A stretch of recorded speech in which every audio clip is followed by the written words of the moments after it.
De João, capítulo 9. Todos acharam? Amém. Evangelho de João, capítulo 9.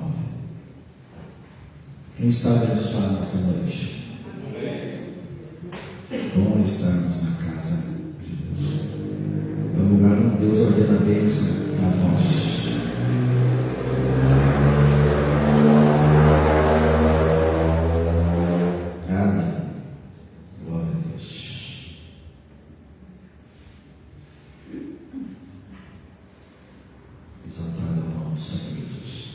Caminhando Jesus viu um homem cego de nascença. Os seus discípulos perguntaram: Mestre, quem pecou, este ou os seus pais, para que nascesse cego? Respondeu Jesus: nem ele pecou, nem seus pais, mas foi para que se manifestem nele as obras de Deus. É necessário que façamos as obras daquele que me enviou enquanto é dia. A noite vem, quando ninguém pode trabalhar. Enquanto estou no mundo, sou a luz do mundo. Dito isso, cuspiu na terra e, tendo feito lodo com a saliva, aplicou aos olhos do cego, dizendo-lhe: vai, lava-te no tanque de Siloé, que quer dizer enviado. Ele foi, lavou-se e voltou vendo. Então os vizinhos e os estudantes do conhecido vista como mendigo perguntaram: não é este o que estava sentado pedindo esmolas? Uns diziam: é ele. Outros: não, mas se parece com ele. Ele mesmo, porém, dizia: sou eu. Perguntaram-lhe, pois, como te foram abertos os olhos? Respondeu ele: o homem chamado Jesus fez lodo, untou-me os olhos e disse: vai ao tanque de Siloé e lava-te. Então fui, lavei-me e estou vendo. Disseram-lhe, pois, onde está ele? Respondeu: não sei. Levaram, pois, aos fariseus o que antes fora cego. E era sábado, o dia em que Jesus fez o lodo e lhe abriu os olhos. Então os fariseus, por sua vez, lhe perguntaram como chegaram a ver. Ao que ele lhes respondeu: aplicou o lodo aos meus olhos, lavei-me e estou vendo. Por isso alguns dos fariseus diziam: esse homem não é de Deus, porque não guarda o sábado. Diziam outros: como pode um homem pecador fazer tamanhos sinais? E houve dissensão entre eles. De novo perguntaram ao cego: o que dizes tu a respeito dele, visto que te abriu os olhos? Que é profeta. Respondeu ele. Não acreditaram os judeus que ele fora cego e que agora via, enquanto não lhe chamaram os pais. E os interrogaram: é este vosso filho, de quem dizeis que nasceu cego? Como, pois, vê agora? Então os pais responderam: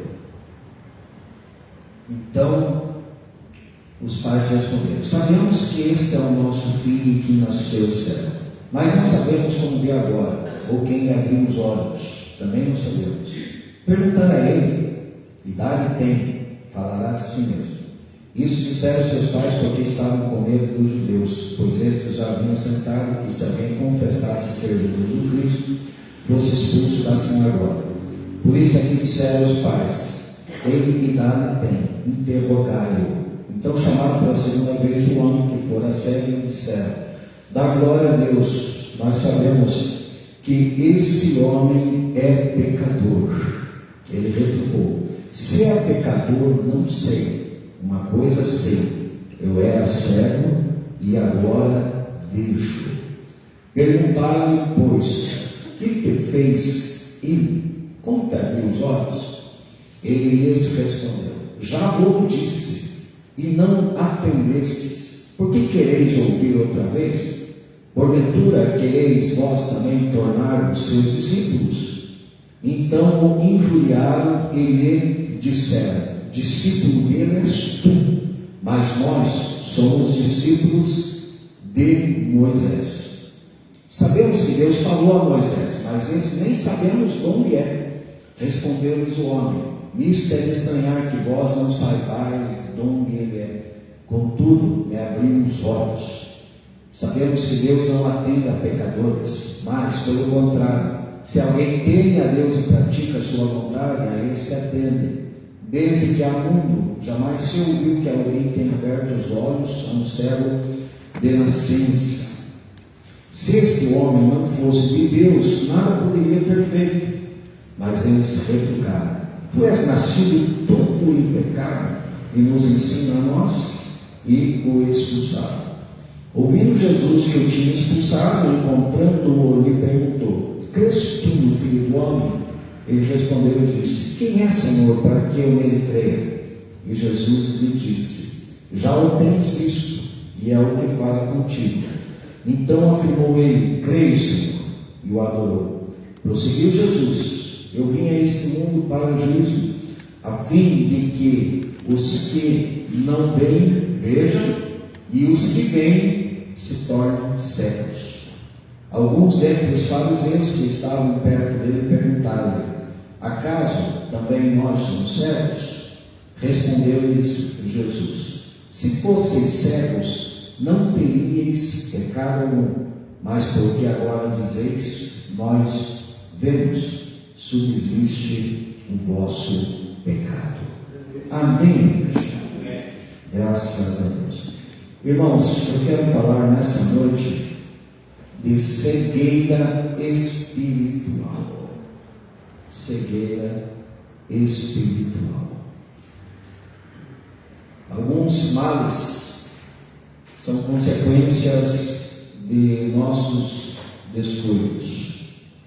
Muitas vezes pagamos preço alto por negligências, imprudências, erros. Temos uma grande tendência de errar em muitas coisas. Às vezes sofremos por culpas do acaso, coisas normais da vida, até mesmo culpas de terceiros. Às vezes sofremos consequências duras por negociação de princípios, quebra também de princípios, ou até mesmo reflexo de uma vida desleixada. E o que não falta nesse mundo são pessoas desleixadas mesmo. São aquelas pessoas descuidadas, que não têm atenção, ou que falta capricho em suas incumbências, ou que não têm compromisso com as suas responsabilidades. Tem pessoas que são desleixadas, que não têm compromisso com suas responsabilidades. E também tem pessoas que sofrem por serem relaxadas, né? E nisso entra a preguiça, nisso entra a bagunça, a coisa mal cuidada. Às vezes você vai na casa de uma pessoa e a casa da pessoa está emporcalhada, e nota-se que tudo aquilo está acontecendo exatamente por preguiça. Existe uma recomendação muito dura do sábio em relação aos preguiçosos, que talvez já estão acostumados com aquele ambiente repugnante, mas outros acabam sofrendo por conta disso. Existe uma recomendação muito relevante do sábio, onde ele diz assim: vai ter com a formiga, ó preguiçoso. E a preguiça, queridos, ela traz consequências severas. Eu fiz uma oração hoje no grupo da igreja e trouxe menção daquilo que Paulo falou a uma igreja, amados, que era uma igreja que ele tinha consideração. Não era uma igreja onde ele levou uma palavra dura, não, como a igreja de Corinto, que ele tratou lá com crianças espirituais. A igreja de Corinto foi a igreja que mais deu trabalho a Paulo. Mas, escrevendo a igreja de Éfeso, Paulo falou assim, no sentido de recomendação, e uma recomendação que não era só recomendação para aqueles crentes, mas uma recomendação para todos nós, igreja do Senhor. Paulo falou assim: desperta, ó tu que dormes, levanta-te dentre os mortos, e Cristo te esclarecerá. Vede prudentemente como andais, não como necios, mas como sábios. Não como necios. Quem é o nécio? O nécio, gente, pode estar pagando um preço muito alto e trazendo consequências severas à sua vida, exatamente por sua tolice, por sua insensatez, até mesmo adentrando no âmbito da loucura. E a recomendação de Paulo foi a seguinte: não sejam nécios, pelo amor de Deus, não sejam tolos, não sejam insensatos. Como que se combate a tolice, a insensatez? Adentrando com a sabedoria. Vede prudentemente como andais, não como necios, mas como sábios, para que não se sofra o transtorno e a consequência da insensatez. Mas tem muitas pessoas que estão dormindo, tão sonolentas. E olha, gente, isso é tão perigoso, porque se esquecem de ler Mateus 25, onde Jesus abordou lá acerca de 5 prudentes tolas e 5 virgens tolas e 5 virgens prudentes. E as 5 tolas não adentraram nas bodas com o cordeiro, sofreram uma consequência terrível, uma consequência relevante, de tamanho intenso, superlativo, gente. Como que nós lemos o texto de Mateus 25 e ainda continuamos numa mornidão, como Jesus recomendou aquela igreja lá no Apocalipse, da Ásia Menor, a igreja de Laodiceia: olha, vocês não são nem quentes nem frios, antes vocês são mornos. E a mornidão, o que vai causar em Jesus? Enjoo. E todos nós sabemos o que o enjoo proporciona. Ontem eu estava conversando com uma pessoa e ele falou assim: não sei, acordei hoje, até estava bem, mas de repente fui tomar banho e começou a me dar uma ânsia. E no banho eu tive que fazer aquilo que todos nós sabemos que é muito desagradável. Mas foi o que Jesus mencionou acerca daquela igreja da Ásia Menor, a igreja da Laodiceia, onde a mornidão causou tanta repugnância no filho do homem que ele declarou assim: eu vou vomitar. Olha a consequência grave disso. Então, amados, despertamento, para que não haja consequências. Tem pessoas que estão relaxando. Relaxa. Eu estava estudando essa palavra essa semana e até abordei um pouco na sexta-feira, dando um pontapé inicial, e nós já vamos entrar no contexto dessa passagem aqui que nós lemos.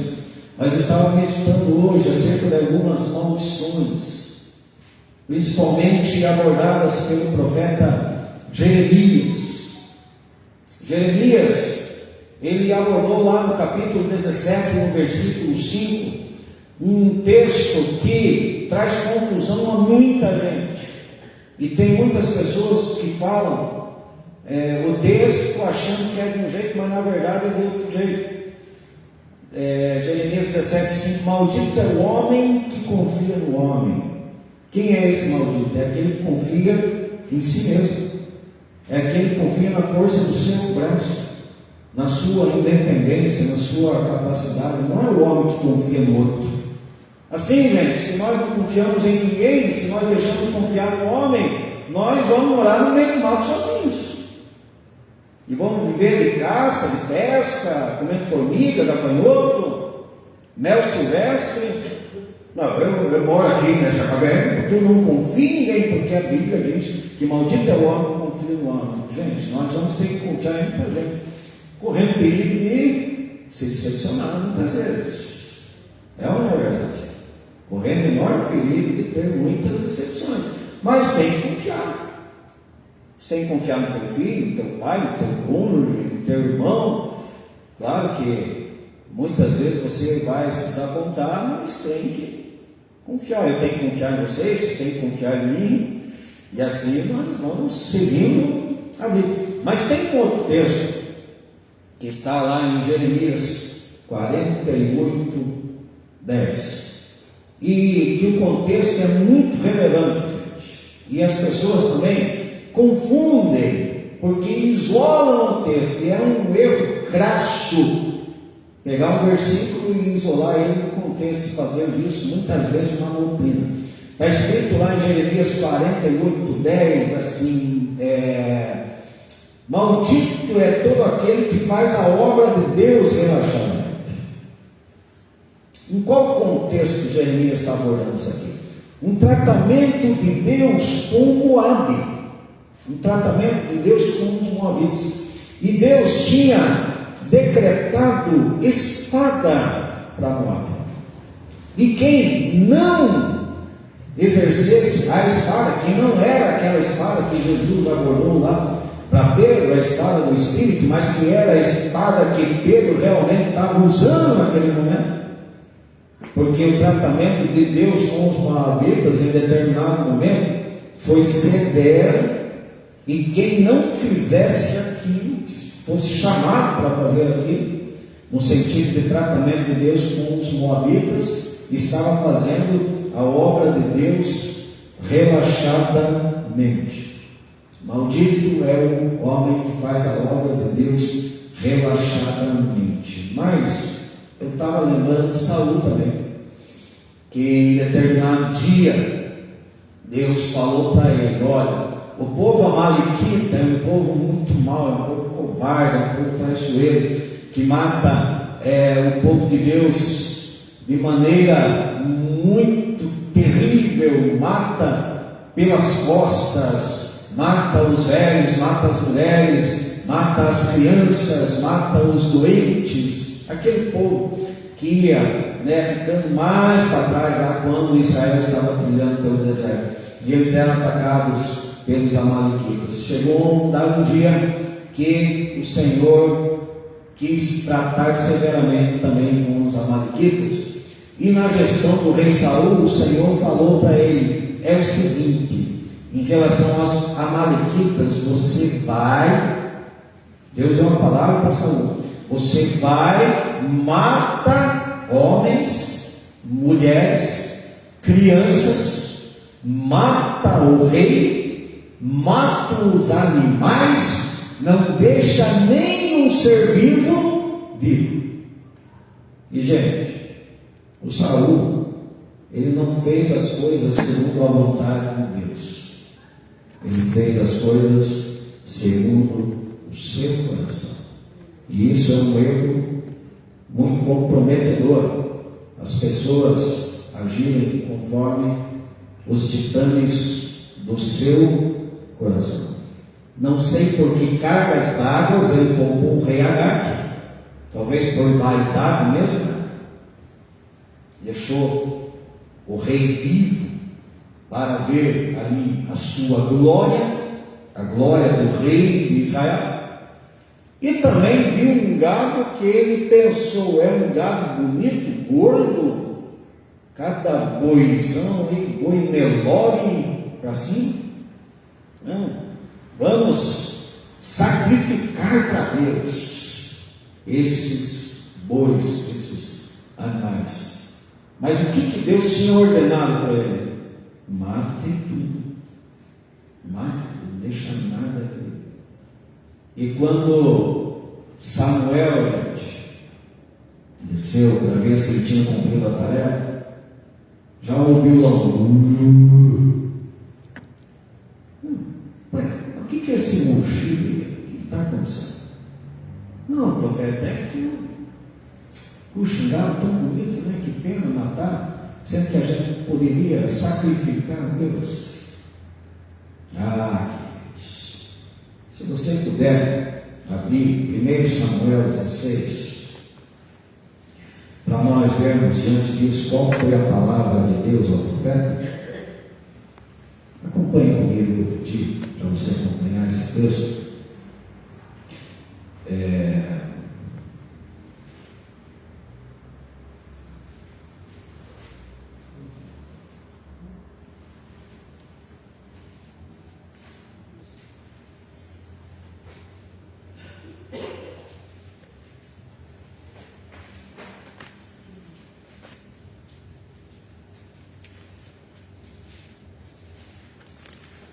Primeiro Samuel, capítulo 16.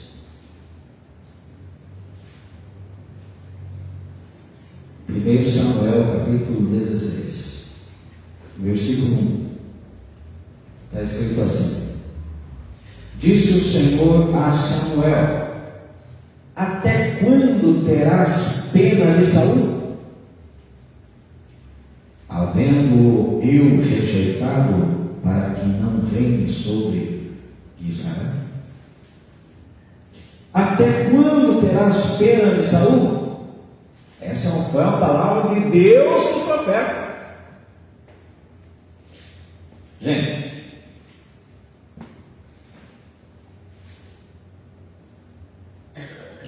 o Davi, certa vez, ele preferiu cair nas mãos de Deus antes de cair nas mãos dos homens, porque Deus é misericordioso, não é verdade?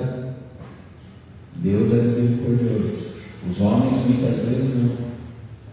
Mas aqui, gente, nesse caso aqui, olha o que Deus está falando. Dá a impressão que o Samuel estava querendo novas oportunidades, o Saul, e chegou um momento que o Senhor falou para ele: Samuel, basta. Até quando se vai ficar dando trela para esse homem que só está fazendo bobagem? Até quando terá pena de Saul, havendo eu rejeitado? Queridos, muitas vezes nós ficamos aí correndo atrás de pessoas que são problemáticas, com grande potencial de proporcionar estragos na igreja. Hoje estava conversando com alguém e eu falei assim: eu sou um pastor que eu vou atrás de ovelha. Se eu percebo que é encrenca, negatai, eu vou atrás disso. Porque um conselho pastoral de Paulo para Tito está lá no capítulo 3, versículo 10. Acompanhe comigo, quero que você acompanhe os textos. Uma palavra pastoral. Um pastor aqui está ensinando outro pastor. Uma palavra de Paulo a Tito. Acompanhe comigo. Antes de Filemão, Tito 3:10. Olha o conselho de Paulo para Tito. Está escrito assim: evita o homem faccioso, depois de admoestá-lo primeira e segunda vez. Se você sente que uma pessoa é complicada, que uma pessoa é problemática, você vai e conversa uma. A pessoa continua do mesmo tamanho, do mesmo jeito, problemática. Você vai e conversa duas. A terceira, gente, é evitar, porque é arranjar sarna para se coçar. Às vezes é o próprio Deus que está tratando com a pessoa pelas atitudes da pessoa, pelo coração da pessoa, pelos maus procedimentos da pessoa. Agora, se Deus trata severamente em relação à impiedade, gente, porque Deus recompensará cada um segundo as suas obras, disse Paulo lá em Romanos 2:6. O sábio declarou assim, gente, que o nosso dever é temermos a Deus, porque Deus há de trazer a juízo toda obra, quer seja boa, quer seja má. Esse é o nosso dever. E assim, amados, se Deus trata severamente com impiedade, se Deus tratou com moabitas, tratou com amalequitas, tratou com Saul, falou para Samuel: até quando você vai ficar passando mão na cabeça desse ímpio? Bola para frente. Se não tem quem quer, tem quem quer. Deus tratando severamente com a impiedade. Agora imaginemos nós, como que Deus vai tratar severamente se nós não abraçarmos o seu propósito, se nós não entendermos realmente o que Deus tem para nós como igreja, e se formos negligentes em relação ao maior ímpeto de Deus, que é a salvação dos homens. Queridos, Deus leva muito a sério a execução daquilo que Ele tem como propósito. No entanto, Jesus, na noite mais terrível da sua vida, Ele pediu 3 vezes ao seu Pai, aquele que com Ele criou o mundo. Jesus declarou assim: se for possível, passa de mim este cálice, mas que não seja feita a minha, mas sim a tua vontade. Que não seja feita a minha, mas a tua vontade. Se Jesus se submeteu assim a esse propósito de tão grande salvação, como que nós vamos ser negligentes se nós formos salvos sem merecimento? E não vamos querer abraçar isso de jeito nenhum. E às vezes ficamos até mesmo atrapalhando os propósitos de Deus, achando que precisamos funcionar somente num âmbito religioso e que o nosso mundo está naquilo ali, sendo que o propósito de Deus é outro para nós. É uma missão muito mais ampla, muito mais contundente, muito mais relevante, muito mais oportuna, muito mais comprometedora no que diz respeito à perdição e à salvação dos homens para a eternidade. E aí nós ficamos, queridos, brincando com uma igrejinha, em disputas vaidosas, muitas vezes, mas sem entendermos qual é o propósito de Deus, trazendo problemas para nós, para os outros, causando, como Paulo abordou, acerca da igreja de Corinto, divisões. Quantas pessoas causam divisões na igreja? Quantas pessoas se dão a problemas, a crises, e acabam fazendo facções, como Paulo mesmo advertiu aqui em Tito, acerca do homem faccioso. Paulo se dirigiu aos crentes de Corinto assim: olha, fiquei sabendo pelos da casa de Cloé que há divisão entre vocês aí, e isso está certo? Vocês são dignos de aplauso por causa disso? Quando um diz que é de Paulo, outro diz que é de Apolo, outro diz que é de Cefas, e outro diz que é de Cristo, é louvável esse tipo de atitude da parte de vocês. Está na Bíblia. Agora, gente, tem pessoas que se dão a esse tipo de procedimento e, vamos nos prostrar diante desse, porque esses estão com a razão. Não, de jeito nenhum.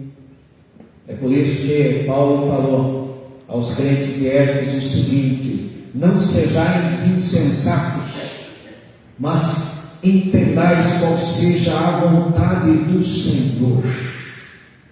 Eu preciso saber qual é a vontade de Deus para a minha vida, para que eu possa andar nesse propósito, para que eu possa estar no centro da vontade de Deus.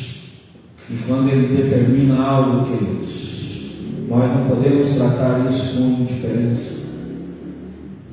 Se o Senhor nos nomeou, nos chamou, Ele quer frutos de nós, porque toda árvore que não dar fruto será podada, será cortada, melhor dizendo, e lançada no fogo. Essa é a palavra de Deus. Pessoas estão sofrendo por falta de entendimento. O nosso dever, amados, como igreja, é fazer o bem a todos, como disse Paulo aos Gálatas. Enquanto temos tempo, façamos o bem a todos. Mas, preste atenção nisso que eu vou falar. A pior tolice é quando uma pessoa faz mal a si mesma. E olha, de muitas maneiras. De muitas maneiras. Agora, o pior mesmo é quando a pessoa sabe que está fazendo mal a si mesma e continua fazendo mal. Por exemplo, você sabe que a Coca-Cola, uma latinha de Coca, tem 7 colheres de açúcar nela. Uma latinha. Ah, mas Coca é tão gostoso. Mas é gostoso. Quem gosta de Coca-Cola, levanta a mão. Não são muitos. Está diminuindo. Quem acha Coca-Cola gostoso, levanta a mão. O mesmo grupo que falou que gosta.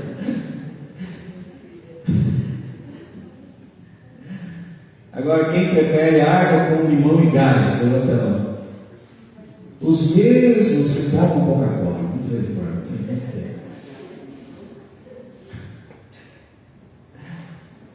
Gente, eu acho Coca-Cola gostoso, mas eu sei que Coca-Cola não faz mal. E não faz mal somente a mim, faz mal a você também. Porque açúcar, todos nós sabemos que faz mal. Gente. Mas continuamos ingerindo. Tem gente assim, né? Sabe que o negócio faz mal, mas continua no erro. Aí a pessoa está fazendo mal a si mesmo. Agora, isso em todos os sentidos. Pessoas que estão trazendo transtornos para si mesmos, para outros, por conta daquilo que está fazendo e que sabe, tem consciência que está fazendo errado, até mesmo no âmbito espiritual, até mesmo no âmbito da religião, sem ter noção como que deve funcionar a engrenagem, porque a engrenagem ela só vai ser funcional a partir do momento que ela tiver com todos os encaixes. Amados, nós vemos nesse texto aqui de João 9 o contraste daquele que nasceu literalmente cego, um homem, mas que conseguiu enxergar a divindade de Jesus. E aqueles que eram cegados pela religião, que estavam diante ali do Salvador do mundo, mas que estavam focados em tantas outras coisas menos importantes, ou bem menos importante do que enxergar ali aquele que declarou: eu sou a luz do mundo. E nesse assunto aqui de cegueira espiritual, percebe-se que há muitos que ainda caminham em trevas. Há muitos que ainda não conseguem contemplar a glória da nova aliança. Eu vou explicar isso para vocês e dar o devido valor a isso, conforme Paulo abordou lá em 2 Coríntios 3, fazendo uma comparação entre o Antigo Testamento e o Novo Testamento. Certa vez o povo de Deus desagradou o coração do Pai, e aí Moisés tinha pego lá as tábuas da lei e ele quebrou, irado, jogou aquelas tábuas, se quebraram e teve que subir novamente. Ficou 40 dias lá, 40 dias no Monte Sinai, recebendo novamente os mandamentos do Senhor, sem comer, sem beber, totalmente na presença de Deus, naquele contato imediato com o Deus de Israel. E quando ele desceu, gente, o rosto dele brilhava. Tamanha glória de Deus na sua vida. E brilhava como o sol. E o povo de Arã ficaram com medo daquilo, gente. E aí, ele colocou um véu no seu rosto. E toda vez, que ele se dirigia ao povo, ele recebia algo relevante da parte de Deus.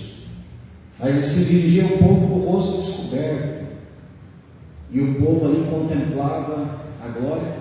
Só que quando ele percebia que a glória ia passar, ele colocava o véu no seu rosto, para que o povo não contemplasse a glória se desvanecendo.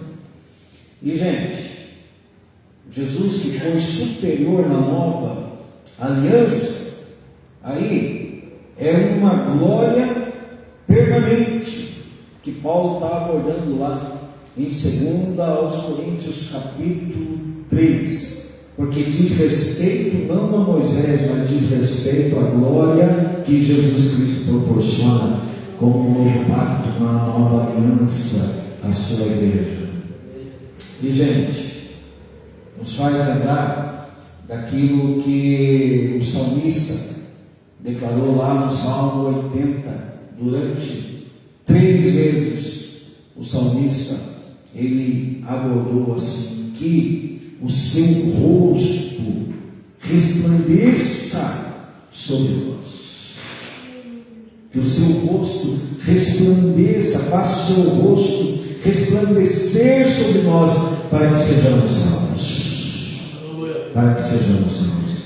Está no Salmo 80, versos 3, 7 e 19. E nos faz lembrar também a bênção sacerdotal, que diz respeito, gente, à luz de Deus. Que o Senhor te abençoe e te guarde, que o Senhor faça resplandecer o seu rosto sobre ti e tenha misericórdia de ti. Que o Senhor sobre ti levante o seu rosto e te dê a paz. Hoje já não é mais a antiga aliança que nos dá as regras, que estabelece aquilo que é edificante para nós. Hoje já não é mais o rosto de Moisés que resplandece, mas é o rosto daquele que vive e reina para todo sempre, o Senhor Jesus Cristo, a nossa aliança, o nosso novo testamento. Mas o povo ainda não conseguiu contemplar o valor disso, porque, amados, ainda continuam em trevas. Podem até ter se deparado com a luz, mas estão sendo negligentes em relação à luz. Quando Paulo aborda exatamente isso, lá em 2 Coríntios 3, ele está fazendo exatamente menção daquela passagem de Êxodo 34, lá, quando o rosto de Moisés resplandecia, mas depois ele trata exatamente da nova aliança em Jesus Cristo, que não é como a glória que se desvanecia, e Moisés tinha que tapar o rosto com o véu. Agora o véu está descortinado, e através do véu rasgado nós temos a presença de Deus, nós temos acesso à presença de Deus e podemos receber toda a revelação que nos cabe. E quem glorifica o Senhor por isso? Porque hoje nós temos acesso direto à presença de Deus e podemos ter total conhecimento da obra de Jesus, da obra redentora e salvadora de Jesus em nosso favor. O véu foi removido e Paulo encerra dizendo assim, que onde o Espírito de Deus está, aí há liberdade. E quando a liberdade se evidencia pela luz, de maneira clara, esclarecida, vivenciada. Quando uma pessoa deixou de ser cego espiritual, ela consegue transmitir luz. Já não é mais filho das trevas, entendeu o propósito, o chamado de Deus, entendeu o valor da nova aliança, porque consegue contemplar aquilo que há de mais importante nesta vida. Aquele homem que foi curado ali por Jesus, que era cego de nascença, que foi curado por propósito, porque alguém perguntou: quem pecou para que ele nascesse assim? Ele ou os seus pais? O que Jesus falou? Nem ele, nem os seus pais, mas ele nasceu assim para que Deus manifestasse a sua glória e para que o nome do Senhor fosse glorificado. E aí, gente, quando ele está naquele debate com os religiosos que ainda estavam cegados, que estavam ainda na antiga aliança, que estavam com seus olhos voltados ao sábado, mas como pode aquele que curou, curar no sábado e dar mais valor ao sábado, ao dia, à lei, à regra, do que propriamente ao Espírito que vivifica? A letra mata, mas o Espírito vivifica, e o Espírito de Deus está aqui nessa noite para vivificar. Aleluia. O Espírito de Deus está aqui nessa noite para vivificar.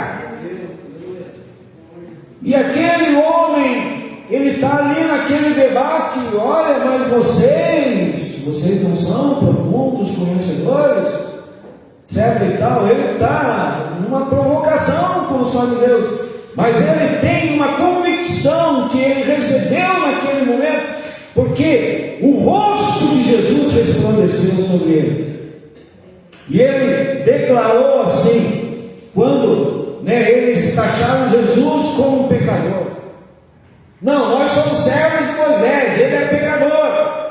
Mas aquele homem que teve a revelação total de Deus ali, uma revelação total no sentido de revelação que ele precisava, não só para ser curado da sua cegueira, mas para ser liberto pelo Espírito, ele falou assim: se ele é pecador ou não, uma coisa eu sei, eu era cego e agora eu vejo. Caladas filha da chuca. A cegueira espiritual, queridos, está relacionada à própria resistência humana à verdade. Por que aqueles religiosos ali estavam naquela indagação? Até mesmo com o homem que era cego, aquele que era, gente, transtornado, que desde nascença estava naquele estado obscuro, e os homens, ao invés de celebrar a cura, o milagre, a restauração, a alegria dos pais, os pais eufóricos: meu Deus, olha o nosso filho aqui agora está enxergando, que bênção, que maravilha.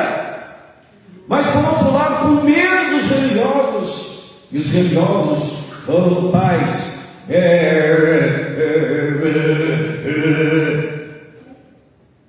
é isso mesmo que significa. Mas os pais tiveram que falar ali aos religiosos, estavam preocupados, sabe? Olha, ele é adulto, ele que responde por ele mesmo. De medo dos religiosos, de medo de ser expulsos da sinagoga.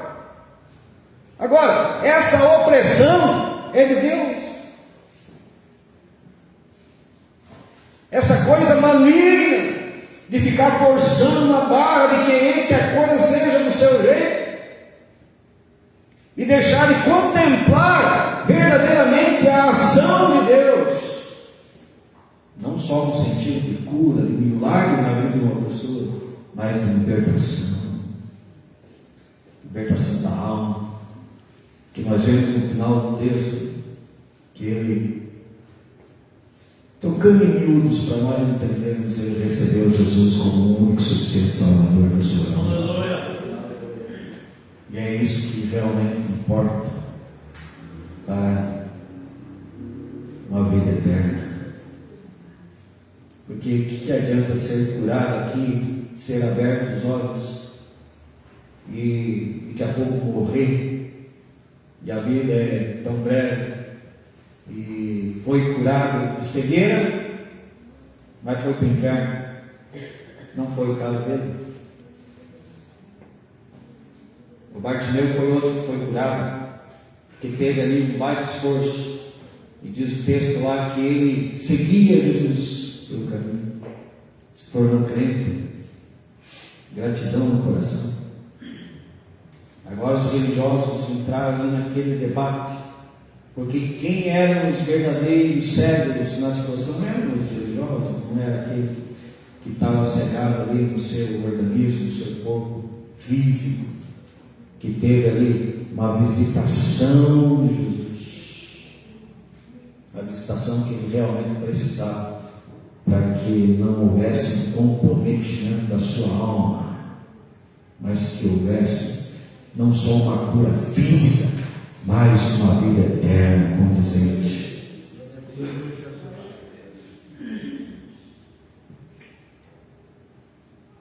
No contexto do novo nascimento e salvação, Jesus falou a um fariseu diferenciado daqueles que estavam ali naquele debate com o homem cego. Nicodemos, não falou somente a Nicodemos, mas a todos nós o seguinte: naquele contexto ali do texto áureo de João 3,16, e eu vou mencionar o texto que você já ouviu milhares de vezes esse texto, mas é um texto muito me abençoa, que diz assim: que Deus amou o mundo de tal maneira que deu o seu Filho unigênito, para que todo aquele que nele crê não pereça, mas tenha a vida eterna. Quem celebra por esse texto? Quem celebra o Salvador do mundo? Quem celebra a pessoa de Jesus Cristo que está aqui nessa noite? Se você ler a sequência desse texto, olha o que Jesus abordou. Este é o julgamento. A luz veio ao mundo, mas os homens amaram as trevas e não a luz. Que triste Jesus tem que dizer isso. Será que hoje é diferente em relação a nós como igreja? Será que ninguém mais que está no nosso meio tem relacionamento com trevas?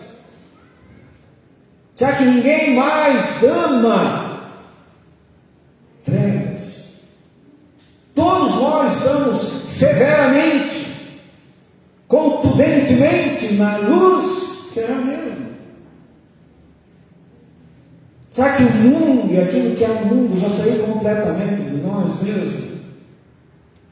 É claro, queridos, que não somos aqueles. E estamos tão relacionados com aquilo que diz respeito ao âmbito secular, mas o texto diz aqui que os homens amaram as trevas, não a luz, porque as suas obras eram más. Quer saber se uma pessoa que está em trevas? Dá uma olhada para as obras dela. Dá uma olhada para aquilo que ela tem no coração, para aquilo que ela anda falando. Como que ela anda usando sua boca. Como que ela anda procedendo. Como que ela anda nos seus procedimentos em relação ao chamado de ser igreja, de ter negação a si mesmos, como o chamado de Jesus Cristo. Quem quiser vir após mim, negue-se a si mesmo. Em relação àquilo que Paulo falou lá em Gálatas 6:2, levai os fardos uns dos outros e assim cumprireis a lei de Cristo. Quer saber se uma pessoa está em trevas ou não, ou se está na luz? É só ver as suas obras. É só ouvir as palavras da sua boca. Porque Jesus prosseguiu dizendo assim: quem pratica o mal odeia a luz e não se aproxima da luz, temendo que as suas obras sejam manifestas. Quem não está na luz tem medo de ser revelado. Age na surdina, age nos bastidores, planeja por detrás. fala pelas costas, difama, fuxica, critica destrutivamente, causando dano, muitas vezes para si mesmo. E tem medo da luz. Gente, eu admiro, quase sabendo, eu admiro Cloé. Aquele problema lá da igreja de Corinto, onde tinha lá os grupos, divisões, né? Eu sou de Paulo, eu de Apolo. Cloé falou para Paulo assim, ó, tem problema na igreja, e o meu nome é Cloé. Quem poderia chegar e dizer, ó, estou sabendo disso que andava falando de ti aí, pastor. E se quiser falar para a igreja, o meu nome, pode falar. Foi isso que Cloé fez. Por quê? Consciência tranquila. A pessoa que bota a cabeça no travesseiro e dorme em paz. Porque suas obras são luz. E a luz revela todas as coisas. Há pessoas que pensam que pastor não fica sabendo de nada, pastor é o último a saber. Não, pastor é o primeiro a saber as coisas. E eu sei muitas coisas. E se eu fosse chegar e falar para cada um, estou sabendo disso, eu acho que o meu tempo integral ia ser somente para esse tipo de procedimento. Porque o que vem informação, só que vem informação de pessoa que não quer se revelar, e nem tampouco eu vou revelar, porque não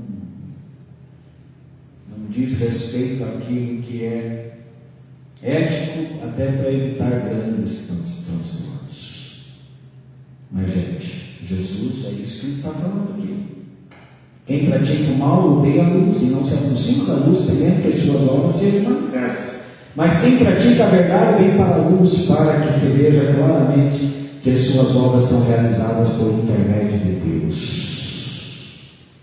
Jesus curou aquele cego para a glória do seu Pai, mas foram poucos que se alegraram com aquele propósito.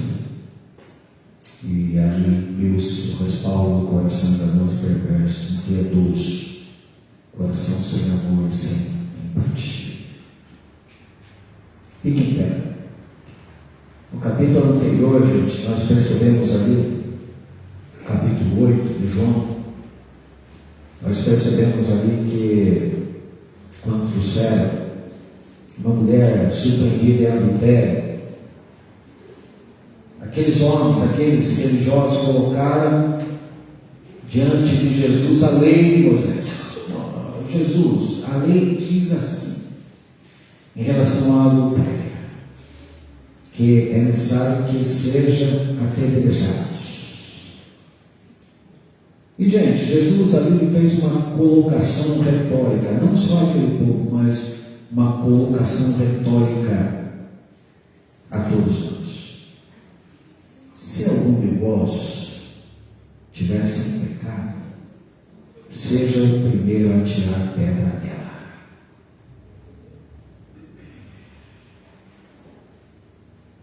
Ninguém, né? Ninguém.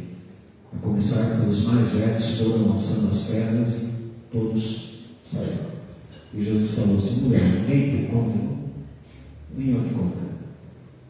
Só que Jesus, queridos, trouxe esclarecimento aqui, trouxe luz, fez resplandecer o seu rosto sobre aquela mulher, declarou assim: vá e não peques mais.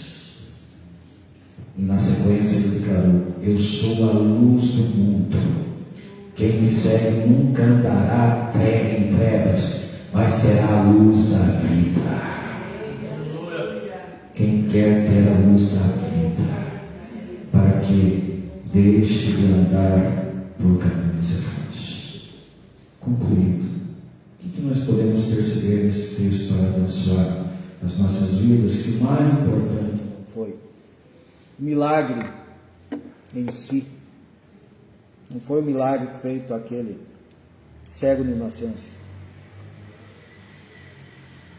mas foi a glória dada àquele que nos proporciona o maior milagre de todos, a nossa salvação. Paulo falou que nós temos o privilégio de sermos predestinados, chamados, justificados e glorificados. Que diremos, pois, à vista dessas coisas? Se Deus é por nós, quem será contra nós? Jesus, ele veio exatamente para nos tirar das trevas, para nos trazer a luz, e que não sejamos vencidos por leis, por regras, por achismos, por vaidades, que sejamos vencidos a cada dia pelo Espírito de Deus, que não sejamos vencidos pela impiedade, porque aquele homem ali que era servo, gente, aquele homem ali que era servo, olha a revelação que ele teve depois de tudo aquilo que aconteceu. Ele foi expulso da sinagoga. Depois Jesus o encontrou, e Jesus perguntou para ele: você crê no Filho do Homem? Aí ele declarou: quem é ele, Senhor, para que eu deva crer? Disse Jesus: é aquele que está falando com você. Então o homem disse: Senhor, eu creio, e o adorou. Onde estão os adoradores aqui nessa noite? Que celebram porque vieram para a luz. Mas antes disso, esse homem, ele teve uma revelação fenomenal. E ele declarou ali no Evangelho de João, capítulo 9, assim: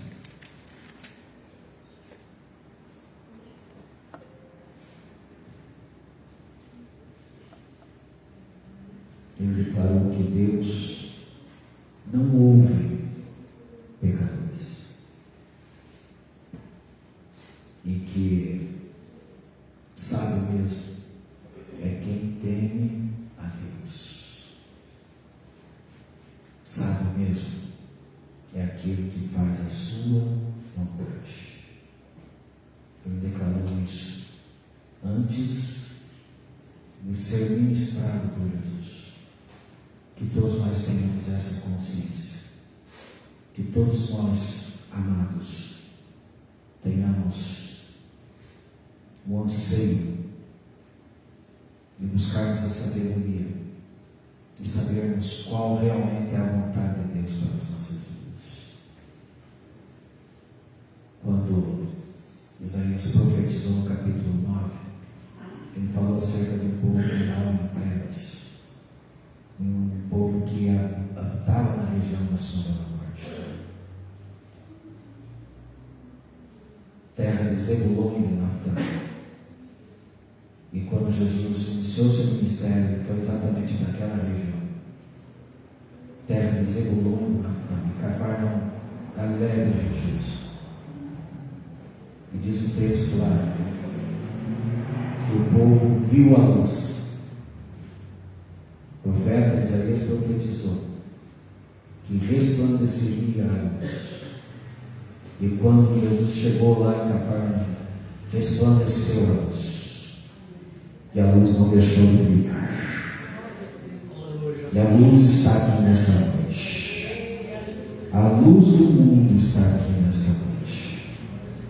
E Jesus, quando abriu a sua boca, ele chamou o povo ao arrependimento.